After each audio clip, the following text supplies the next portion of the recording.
Selamat datang kembali di kuliah Digital Forensik. Sesi kali ini, kita akan membahas tentang anti forensik atau sering disebut sebagai counter forensik. Sesi ini berguna untuk menambah wawasan kita terkait hal-hal yang dilakukan orang di luar sana dalam mengelabui proses forensik yang sedang terjadi. Selamat menikmati. Pada sesi yang bernama anti forensik ini, kita akan memiliki 3 buah submodul, yaitu yang pertama adalah introduction, yang akan dibahas pada video kali ini. Yang kedua adalah the technique, dan yang ketiga adalah breaking the anti forensik. Terdapat beberapa pengertian terkait anti forensik.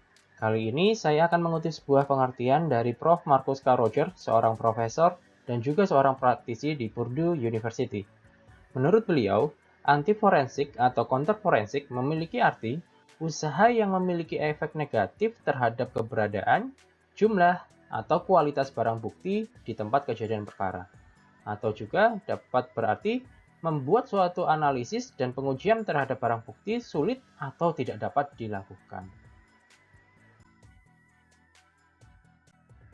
Masih menurut beliau, kategori dalam anti forensik ini dibagi menjadi 4 buah.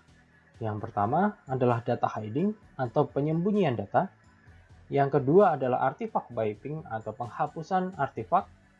Yang ketiga adalah trail obfuscation atau pengelabuan jejak.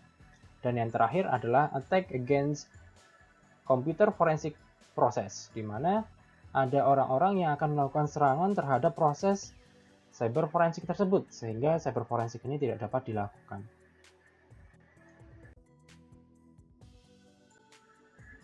Kenapa harus ada yang namanya anti forensik? Padahal forensik ini berguna untuk kemaslahatan umat gitu ya. Nah, tujuan utama dari anti forensik ini dapat dibagi menjadi 2, yaitu untuk malicious activity atau kegiatan-kegiatan yang bersifat jahat, dan juga untuk pembelajaran atau lesson learned.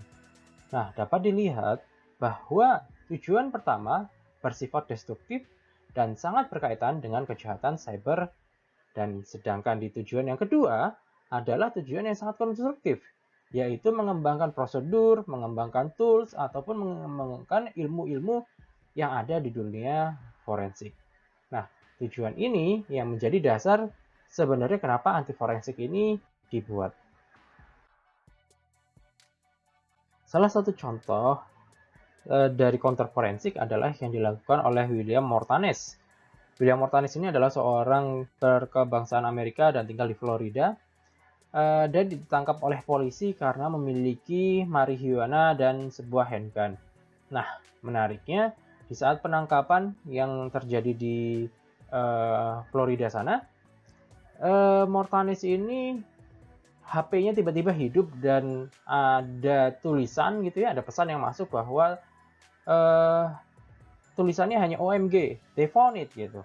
Nah, polisi beranggapan bahwa pesan ini dapat membawa mereka untuk membuka jaringan marijuana di Amerika Serikat.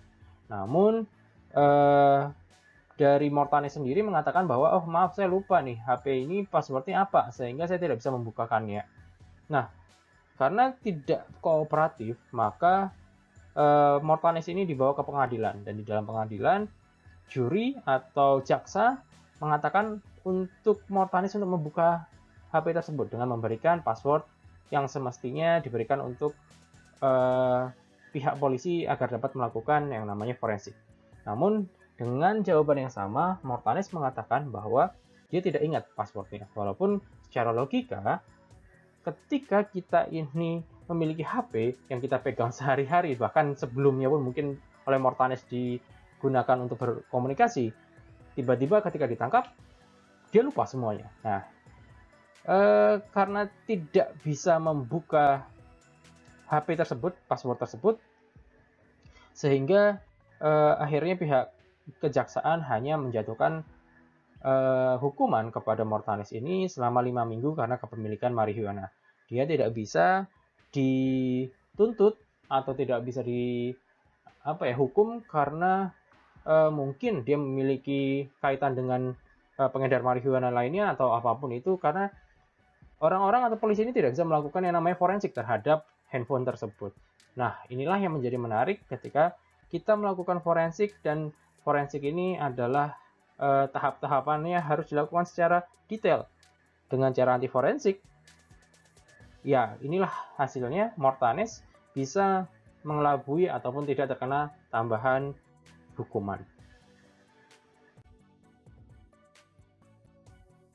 Setelah Anda mendengarkan paparan yang saya berikan sebelumnya terkait anti forensik, saya berharap kepada teman-teman untuk mulai penasaran bagaimana sih anti forensik ini bisa dilakukan di dunia nyata, kemudian nanti bagaimana akhirnya kita bisa melakukan pencegahan terhadap anti forensik ini.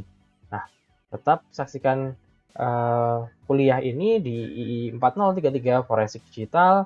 Tetap semangat dan tetap belajar.